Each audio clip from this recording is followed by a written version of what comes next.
This is a Sports Catastrophe production. Hey there, hello there, it's Jeff Cutastrophe. Welcome you to another Sports Catastrophe on this day.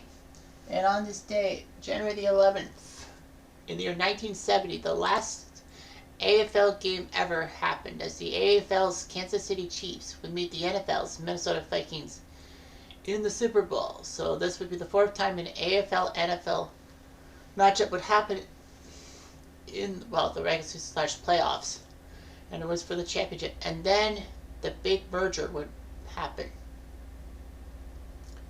Anyway, so the Kansas City Chiefs were looking to give the AFL another championship. After all, they did have the championship with the Jets in Super Bowl III, but Kansas City wanted to make it 2-2, the score for the AFL teams being just as good as the Minnesota Vikings and the NFL.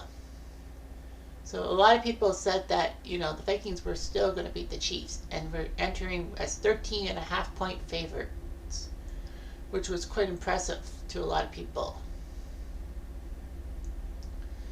Minnesota was 12-2 and took care of the Rams for the Western Conference Championship before beating Cleveland in the NFL Championship game 27-7 and denying the Browns a chance to be in the Super Bowl, something that the Browns have never been to, despite being a prime franchise in NFL history. The Chiefs were in Super Bowl I before getting their butts handed to them by Green Bay, but 3 years later they were 11-3. They went to New York to beat the Jets in the playoffs and then took down Oakland in the final AFL title game to make the Super Bowl. Sorry for the background noise, if you can hear it. Anyway, under what conditions the Chiefs would use their defense, would matriculate the ball down the field, as Hank Stram would call it, and do a lot of things for the Chiefs to crush Minnesota and win the Super Bowl. And in fact, NFL Films made history by miking up Hank Stram during the game, making it the first time a head coach would be wearing a microphone during the Super Bowl. And remember, this is 1970.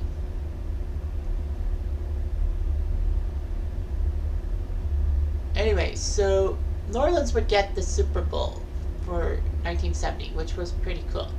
It was the first time New Orleans would host the Super Bowl, but not the last, as the Saints would host 10 Super Bowls in their thing.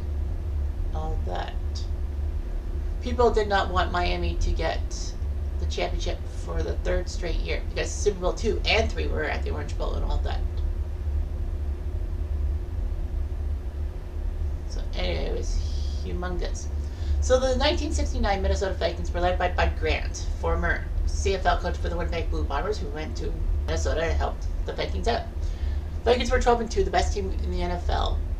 They led in total points scored and fewest points allowed, so the point differential was huge. And they had a great defense and all that. Intimidating, the purple people eaters. Gary Larson, Alan Page, Carl Eller, and Jim Marshall had the defensive line. They had a good secondary with Bobby Bryant and Paul Krause being their big guys. Joe Kapp on offense. People forget that the first Super Bowl the Vikings went to as a franchise, it was not Fred Tarkenton at pivot. It was Joe Kapp, who was a former CFLer himself, former CFL player for the BC Lions, who was part of the Grey Cup in 1963. And of course that fight with Angelo Mosca. But regardless, he was known for his leadership and running ability and could throw in the run and run for extra yards. He went right at the tackler. He would not slide like most quarterbacks. He was indestructible in a sense. Anyway, one key moment for Joe Kapp was in the NFL title game against the Browns. He collided with linebacker Jim Houston running for a first down. The problem was, the guy taken off the field was the linebacker, was the defensive player.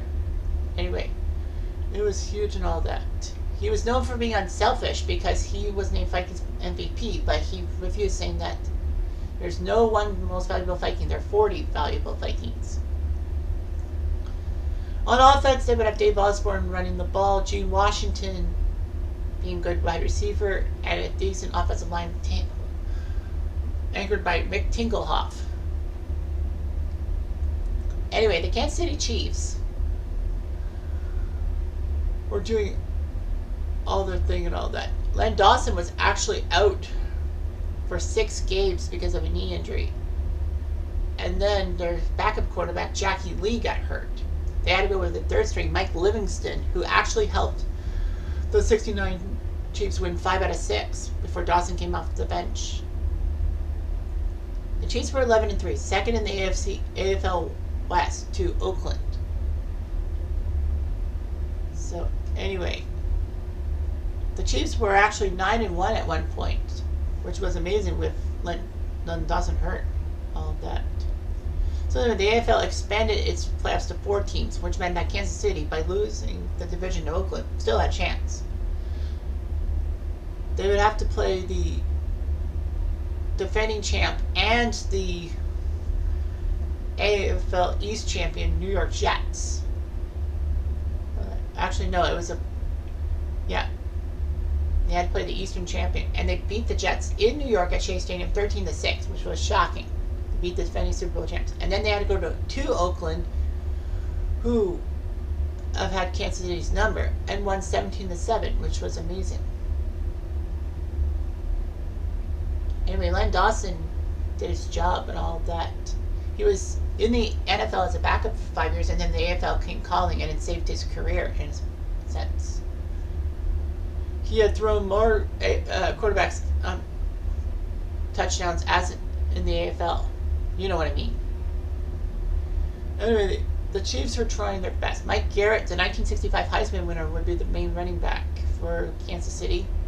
Otis Taylor would be a good wide receiver.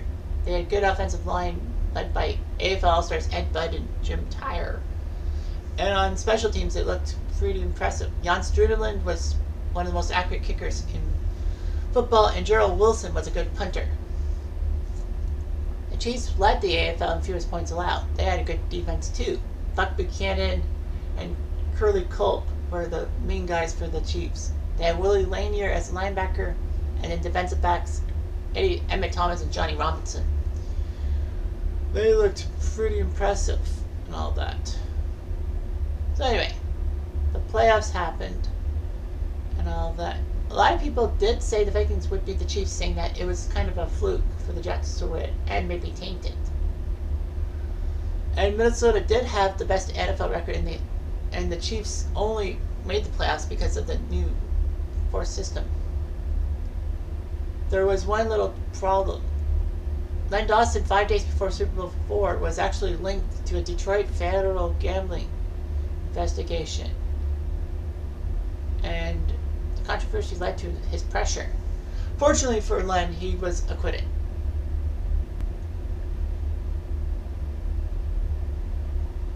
Bud Grant would not wear a tie, becoming the first Super Bowl coach not to do that. Hank Stram wore a 3-piece suit with a red vest and a blazer on the breast pocket. Anyway, every game seat was for $15, which is low in today's standards, but in 1969 it wasn't that cheap. They put up 80,000 fans at Tulane Stadium. So CBS would host Super Bowl IV with Jack Buck alongside Pat Summerall. Pat Summerall, I know a lot of people would know play-by-play guy, but no, it wasn't him. He was color commentator and all that.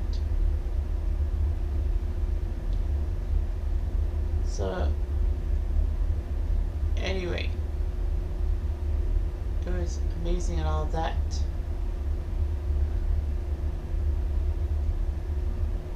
So, anyway.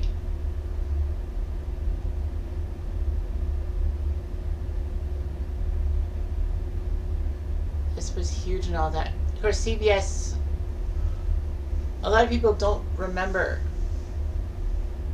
Super Bowl IV in a sense, because CBS would erase their videotape a few days after the game. Same thing they did for Super Bowls I and II, because videotape cost a whole lot of money, and technology was not as big. The only reason that the game exists in the lexicon was because CBC carried the broadcast, and because the Vikings were located so close to Canada, the CBC decided to save it for their archives. And they have had many things they've saved in their archives from the 1950s as well. So as videotape was too expensive, they transferred the footage to black and white Cutastrophe film to reuse the videotape. And a lot of people said the color videotape of the game was thought to be lost. Except for the last few minutes of the fourth quarter. But they found it in last year. Except for most of the fourth quarter on black and white Kinescope, the full color videotape exists. Despite that fact, 44 million people would watch the game on TV. So anyway, it was huge.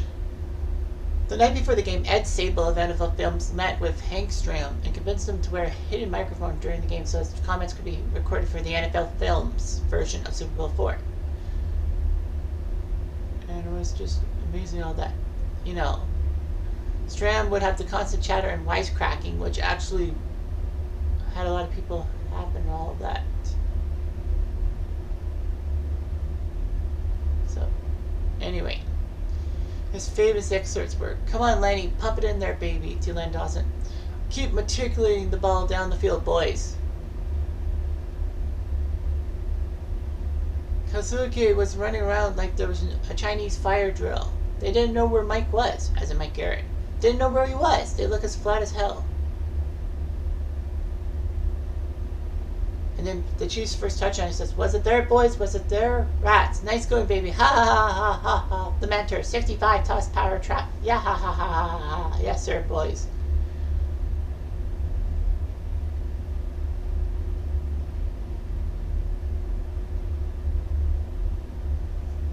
And then when the refs overturned what looked like a Minnesota fumble, Stram says, "Mr. Official, let me ask you something. How could 6 of you miss a play like that, huh? All 6 of you. When the ball jumped out of there as soon as we made contact." And then the official says, "I thought you were talking about when you were on the field." "No." "What?" Anyway. How sweet it is. So anyway. Hank Stram devised an effective game plan against the Vikings. He was their offensive coordinator too. He knew that Minnesota would play off the receivers. So Stram decided to double team Marshall and Eller with the offensive line. The completions were short passes and all that. But it worked out. And all that. So anyway, Minnesota received the opening kick and marched to the Kansas City 39-yard line. But after a bad move on 3rd down, they had to punt the ball. The Chiefs went 8 plays, 42 yards. And then Jan Sterling would kick a 48-yard field goal to make it 3-0 Kansas City. That 48-yarder was actually the longest until Steve Christie did it in Super Bowl 28 in 1994. So anyway, it was huge and all that. Minnesota couldn't do anything, and after the first quarter, it was 3-0. Second quarter, Kansas City had a first down at the Minnesota 31-yard line after a pass interference call nullified a bad incompletion. Sterling would kick a field goal to make it 6-0 for Kansas City. Paul Krause had intercepted a Len Dawson pass, but they couldn't take advantage of it. Minnesota had to punt, and then Sterling kicked another field goal, 9-0. And then Garrett's 5-yard touchdown run on the trap draw play called 65 toss power trap that Hank Stram was crowing about in that famous soundbite. It was a huge hole, and Kansas City took a 16-0 lead. Minnesota could not convert any 3rd downs, and it was amazing. And all of that. So Kansas City had a 16-0 lead, and it looked safe as houses. However, Minnesota did build momentum. They would pass sometimes. In 10 plays, 69 yards, Dave Osborne would run the touchdown, and Minnesota would cut the lead to 16-7 after Fred Cox's extra point. Kansas City would respond with their own 6-play, 82-yard drive, as Otis Taylor would catch the ball at the Minnesota 41, broke it tackle and ran down the sideline for a 46-yard play touchdown, 23-7, Kansas City. The Vikings were demoralized. Minnesota had 3 passes picked in that fourth quarter. Joe Kapp was sacked by Aaron Brown and was indestructible, but he was hurt, so Gary Kuzel had to come in. And the Vikings' final play was a pick by Kuzel to Emmett Thomas. Mike Garrett did his job when getting a touchdown. It was no secret that it was definitely Len Dawson who would earn the Super Bowl MVP award. He was the quarterback, and he did help Kansas City take down Minnesota, who was supposed to be indestructible. Anyway, Joe Kapp was not happy with it. He would actually play out the option in his contract and sign with the Boston Patriots. So Kapp was basically gone from the lexicon. Minnesota would have to get Tarkenton back from the Giants. In fact, Kansas City is the only team in the Super Bowl era to win the title without allowing double-digit points in any postseason game. They had only given up 7 to the Jets, 7 to the Raiders, and 7 to the Vikings. So they didn't give up more than 7 points in any of their 3 playoff games, making them the only team in the Super Bowl era to do that. Not even the Super Bowl Shuffle Bears did that, because the Bears gave up 10 points in Super Bowl 20. Regardless of that, it was a heavy overcast thing. They actually had a tornado watch in New Orleans. Thankfully, though, it didn't happen. It was a wet field, but it wasn't raining during the game. It was just a heavy overcast. The game started at 3:40 Eastern Time. Kansas City with 3 field goals by Struenland. Mike Garrett touchdown run. Otis Taylor touchdown catch from Len Dawson. Minnesota had a touchdown run from Dave Osborne. So that would be the last time that the AFL would play the NFL, and then they would have the merger in which all the AFL teams would be in one conference and the NFL teams in another. But Pittsburgh, Cleveland, and Baltimore, the Baltimore Colts, would take big amounts of money to sign with the AFL and make it the AFC and all that. So it was just an amazing moment for football everywhere. Anyway, I'm Jeff Diamond.